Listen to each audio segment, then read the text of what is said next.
대표님, 근데 분양가 지금 광주도 평당 2,500, 3,000까지 나오고 있잖아요. 네. 앞으로는 더 나올 것 같은데 평당 한 4천만 원 나올 수 있을까요? 시장 자체가 안 열리겠죠. 분양이 안 되는데. 4천만 원 나오면은 안 팔린다? 안 팔리죠. 안 팔. 지금은 어떨 것 같아요? 그 미분양이 어느 정도 털어낼 수 있을 것 같으세요? 어떨 것 같으세요? 안 될 것 같습니다. 제 생각으로는. 남은 건 어떻게 해요? 이제, 그러면 이제 뭐 공매가 진행돼서, 음. 저번처럼 DC 아파트, 뭐 10%, 30% 할인 할인 분양? 아파트가 할인 분양이 나오면 얼마까지 나올 수 있을 것 같아요? 지금 현재 일부 적은 현장들은 50%까지 나오고 있습니다. 절반이는 반값 아파트 나올 수 있는 거예요. 네.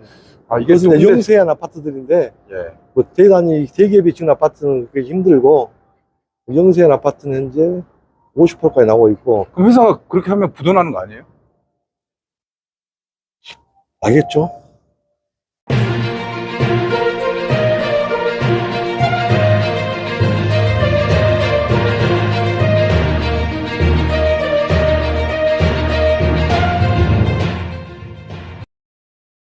자, 여러분 안녕하세요. 헤럴드 경제 서인주 기자입니다. 광주 아파트 지금 뭐 광주 사는 시민들이라면 누구나 다 관심을 갖고 있을 그런 상황인데요. 일단 분양가가 너무 높아가고 있습니다. 천정부지 하늘 모르게 높아가는 분양가. 공급이 또 많이 나왔죠. 공급 과잉. 여기에다가 또 어떤 문제가 있습니까? 미분양이죠. 미분양. 또 재개발, 재건축, 지역주택조합은 많게는 3, 4억 대는 추가 분담금. 이쯤에서는 이제 고민이 좀 되는 상황이 됐어요. 이 아파트, 지방 아파트, 광주 부동산의 미래 어떻게 될 건가? 끝났다라는 부정적인 시각도 존재하고 있고요. 반등을 칠 것이다라는 낙관적 시각 동시에 존재하고 있는데요. 오늘 이 시간은 어렵게 또 자리를 모셨습니다. 이 광주 부동산 1세대, 부동산 디벨로프 1세대라고 할 수 있는 시행, 또 지주택 직접 경험해서 아파트를 공급하고 성공하셨던 우리 대표님 또 이 자리에 모셨습니다. 지난주에 이어서 오늘 두 번째 어렵게 제가 모셨는데 좀 공익을 위해서 지금 너무 시장 질서가 왜곡되고 혼란스러운 상황이잖아요. 그래서 공급자의 입장에서 광주 분양가 어떤 비밀들, 어떤 문제점들이 숨겨 있는지 함께 살펴보도록 하겠습니다. 잠시 후에 뵙겠습니다. 자, 대표님 안녕하세요. 반갑습니다. 네. 우리 지난번에 저희 방송 두 번이나 출연해 주셨는데 조회수가 어마어마하게 나왔더라고요. 방송 나간 이후로 연락 오신 게 없으세요? 한두 군데는 전혀 없네요, 연락이. 연락이 없어요? 네. 네. 연락이 많이 있었을 것 같아요. 저는 굉장히 그 이야기 많이 해주셨는데 네. 그만큼 이제 아파트 시장을 놓고 지역에 이제 관심들이 좀 뜨거운 것 같습니다. 네. 네. 자, 오늘은 이제 광주 분양가, 지금 우리 대표님 보시기에는 광주 분양가 지금 어떤 것 같습니까? 너무 높죠? 너무 높고, 여러 가지 원인들로 인해서 분양가가 상승해서, 너무 높지 않냐고 생각합니다. 이제 미분양도 지금 많이 나오고 있잖아요. 네. 예, 근데 이게 미분양이 지금 대구를 보면 뭐 대구도 12,000세대 정도 중공업 미분양, 우리 보는 악성 미분양이 나왔는데 광주도 거의 그걸 좀 따라가고 있는 것 같아요. 이제 그런 좀 불안감들 나타나고 있는데 어떠신가요? 어떻게 보게 돼요? 일단 전반적으로 금리가 상승이 가장 높은 것 같고, 네. 그 다음에 지금 원래 우리가 계속 건설을 하다 보면은 평균 공사비가 항상 10만 원, 20만 원 올라가는 게 전례였어요. 네. 근데 갑자기 2022년도에 여러 가지 이유로 인해서 갑자기 평당 100만 원 정도 더 이상 올라가 버리니까 네. 갑자기 그 전년도에 비해서 분양가가 급상승하니까 충격파가 컸겠죠, 소비자 입장에서는. 네. 그 다음에 물론 이제 공급 과잉이 많이 있어서 그렇고, 그래서 전반적으로 저번에도 말씀드렸다시피 뭐 답이 없지 않냐. 답이 없다. 제 부동산 앞으로 어떻게 될 것 같아요? 답이 없을 것 같습니다. 끝났다? 네, 아예 끝난 것 같습니다. 왜냐면은 쭉 보시면은 90년대, 2000년 초, 10년도는 LH가 택지 개발을 주도했지 않습니까? 그러면 보시면 그때 택지 개발에 들어가면 대단히 가면 미분양이 항상 나왔어요. 네. 그래서 뭐 30% DC 아파트가 나오고, 그 다음에 뭐 한 5년 공백기가 있다가 다시 활성화가 되고, 그런 주기가 반복됐는데, 지금 2010년 이후로는 지금 민간 건설업이 택지 개발 안 해도 거기에 넘쳐나는 공급이 있었기 때문에, 그다음 수요는 높기 때문에 이제는 주택 사업은 끝났다라고 저는 판단하고 있습니다. 그러면 지금 어쨌든 간에 이제 광주에서도 이제 신축에 대한 수요는 있잖아요. 뭐 내 집 마련 꿈도 있을 거고 신혼부부 세대수가 또 늘어나는 그런 것도 있잖아. 원래는 이제 신규 아파트가 공급된 이유가 전에 보시면 10년 전에는 분양가가 올라봤자 평균 한 50만 원, 100만 원 오르니까 그 아파트를 리모델링해서 사느니 그 돈이면 새 아파트 살 수 있는 요건이 됐기 때문에 신규 공급이 계속 창출됐어요. 네. 현재 지금 보시면은 새 아파트는 뭐 2,400, 2,500 가는데 구 아파트는 좀 떨어지고 있거든요. 네. 지금 어떤 시대냐? 잘하면 구 아파트를 사서 차라리 리모델링이 더 싸다. 그런 답이 나오지 않냐. 그래서 신규 투자의 뭐 재미가 없지 않냐. 그래서 여러 가지 요인으로 해서 지금 당분간 주택시장은 다시 살아나지 않을 것 같다는 생각을 갖고 있습니다, 개인적으로. 실제로 이제 사업들을 해보셨잖아요, 광주에서. 네, 네. 어떤 사업들을 해보셨습니까? 저는 그때 2016 공매 사업장부터 시작을 해서 네. 그러니까 일반 사업장을 저희가 몇 군데를 했어요. 근데 이제 저번에 알다시피 이제 전 올해 가면 서울까지 가니까 땅을 내가 확보를 하면은 넘겨주라. 그래서 많은 현장을 넘겨줬고 현재 진행 중인 현장도 순천 여수에가 있습니다. 저도 저는 광주가 좀 불경기 올 걸로 미리 벗어났는데 네. 역시 순천은 힘들고 있거든요. 그래서 광주는 제가 2020년도에 파가니까 한 4만 세대가 일찍이 되더라고요. 그래서 저는 그때 미리 광주에서 빠져나갔었죠.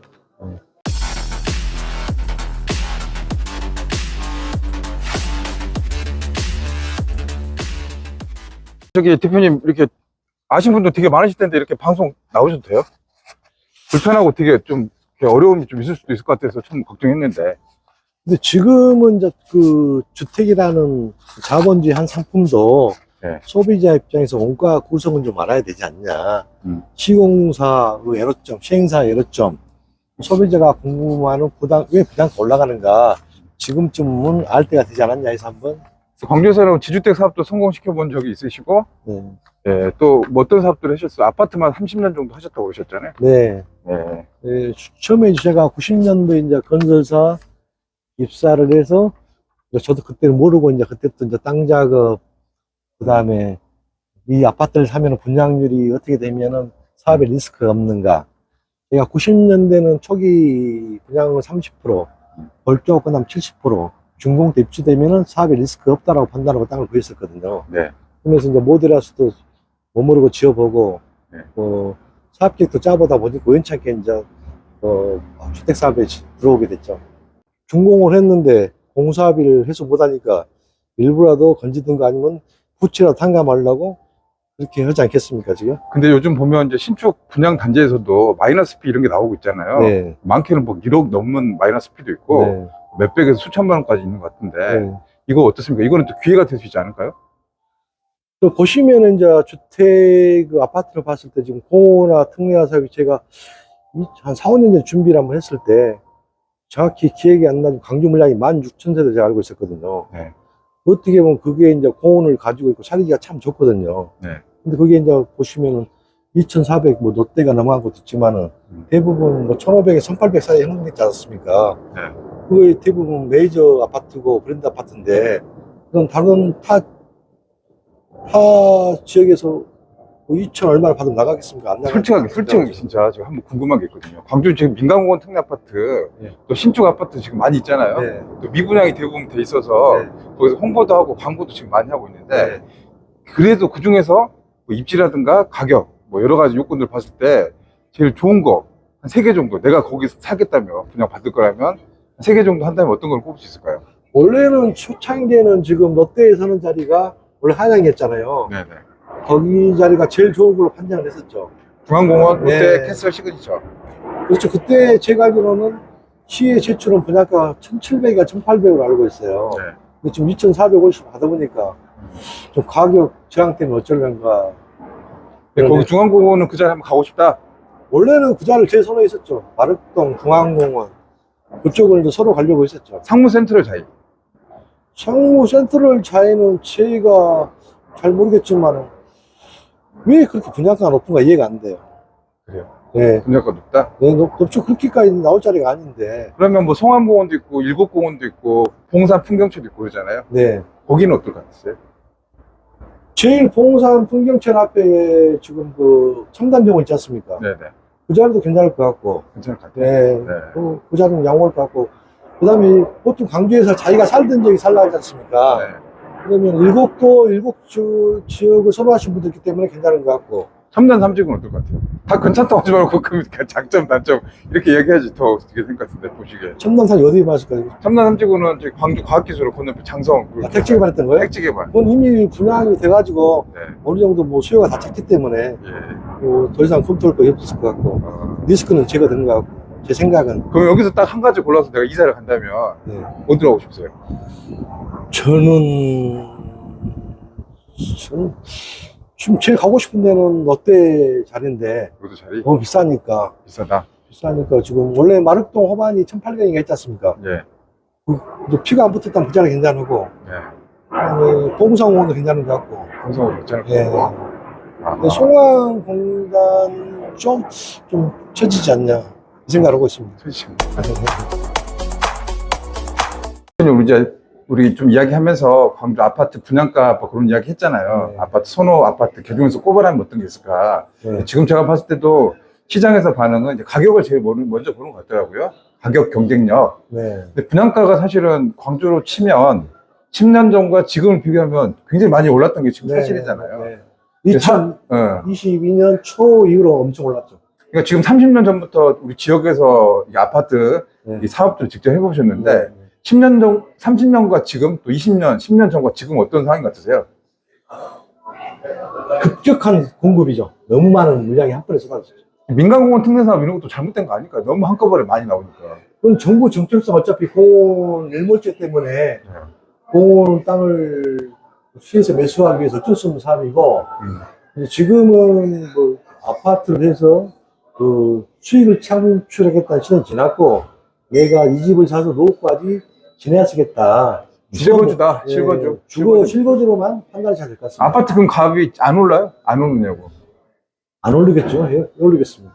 신축 안 올라요? 지금도 공급 가행인데 지금 피치 못하게 해야 할 현장들, 뭐 재개발, 재건축들, 전남방직 자리 네. 그런 데 몇만 세대 아닙니까? 네. 어떻게 올릴 수가 있겠습니까? 그래도 이제 양극화가 시작돼서 좋은 곳은 뭐 예를 들어 학교가 있거나 입지가 좋고 뭐 시세 차익이 좀 기대될 수 있는 곳 그런 곳은 좀 오르지 않을까요?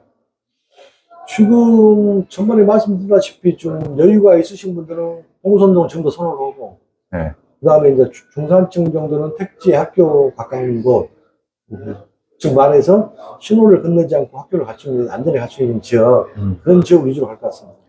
그러면 이제 오늘 이제 시간 또 내주셨는데 그 아파트 분양가가 산정되는 그런 기준도 일반 시민들은 잘 모를 것 같거든요. 네. 그런 부분들을 좀 설명 좀 해주시면 좋을 것 같아요. 어떻게 해서 이 분양가가 나왔는지 한번 좀 설명 좀 부탁드리겠습니다. 네, 네 가지 요인 같아요. 토지가, 시공비, 금융비, 그 다음에 관과하는 게 이제 인허가상의 너무 과다한 기부 체납 관해서 네 가지가 결정한 것 같습니다. 좀 알기 쉽게 이렇게 종이도 준비를 해 주셨잖아요. 이걸 좀 그림을 좀 한번 그려서 설명 좀 한번 부탁드릴게요. 네. 결정. 물은 토지비. 두 번째, 시공비. 3번, 자, 지금 보니까 이제 분양가를 결정해주는 요인들이 이제 네 가지 크게 이제 뽑아 주셨는데, 네. 첫 번째로 토지비.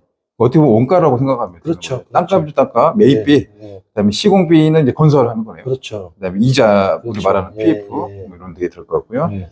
네 번째가 이제 인허가상의 이제 기부채납, 공공기여금, 뭐 민간공원 특례사업 같은 경우. 그렇죠. 지금 시민제들을 위해서 좀 너무 과다한 기부 체납을 좀 요구하지 않냐. 그러면 이제 민간 사업자가 봤을 때는 이제 지자체에서 이제 기부 체납을 해서 뭐 도로를 만들고 뭐 공원을 만들고 그렇죠. 인프라를 그렇죠. 구축하는 예, 건데 예, 예. 결국에는 이게 이제 시민들 목표에 돌아가는 거는 분양가 높아지는 거니까. 그렇죠. 예. 예, 이렇게 뭐. 네. 토지비 지금 땅값도 광주가 많이 올라가지고. 지금 제 주위에 이제 설계들을 해보면은 주거 이종이 지금 거의 평당 1,000만 원까지 간 것 같아요. 매입가가. 네. 그 다음에 시공비는 2년 초만 해도 지방사 같은 경우는 380, 390, 400만 원 평당 시공됐는데 지금 최하 550이지 않습니까? 네. 뭐 갑자기 뭐 150만 원 이상이 올랐는데 이게 가장 분양가를 노리게 하는 상승폭이 된 것 같고, 그다음에 이자도 그때 제가 2021년 이 정도면 레이저 같은 경우는 뭐 3, 4%, 중개업체는 5, 6% 된 것 같은데 지금 10%가 넘어가고 있으니까 이자 부담이 배가 되는 거죠. 대표님 지금 인터뷰하는 동안 이제 말씀하셨던 게 이제 지역 아파트라든가 이제 광주 부동산 네. 좀 이렇게 먹구름 꼈다 이제 부정적인 이제 시각들 메시지를 내주셨는데 네. 앞으로 5년이나 10년 후에 네. 광주 아파트 시장 어떻게 될 것 같습니까? 저라면은 지금 어차피 지금 뭐 주택을 떠나서 아동을 위한 시장을 보거나 아니면 실버를 위한 시장을 보고 두 가지로 양분될 것 같아요. 그러면 저 같으면은 지금 서울에서는 시니어타운이 유행을 하는데 그는 서울은 이제 부자들이 많다 보니까 고가거든요. 저 같으면은 일반 광주에 맞는 그 병원, 뭐 세탁, 청소, 식사 거기에 입주하는 노후를 위한 그런 적절한 지주 공동으로 위한 아파트 사업이 되지 않냐, 서로가 윈윈이 되는 그런 사업이 좀 괜찮다고 보고 있습니다. 네. 하여튼 오늘 바쁘신데 이렇게 귀한 시간 내주셔서 너무 감사하고 또 다음 시간에도 또 도움이 되는 이야기를 제가 전화 드리면 좀 부탁드리겠습니다. 실무를 이제 고산 지 오래돼서 네. 경험상 아는 것만 이야기하니까 참고로 세부적인 것은 좀 알아보시는 게 나을 것 같습니다. 네, 하여튼 오늘 감사합니다. 네.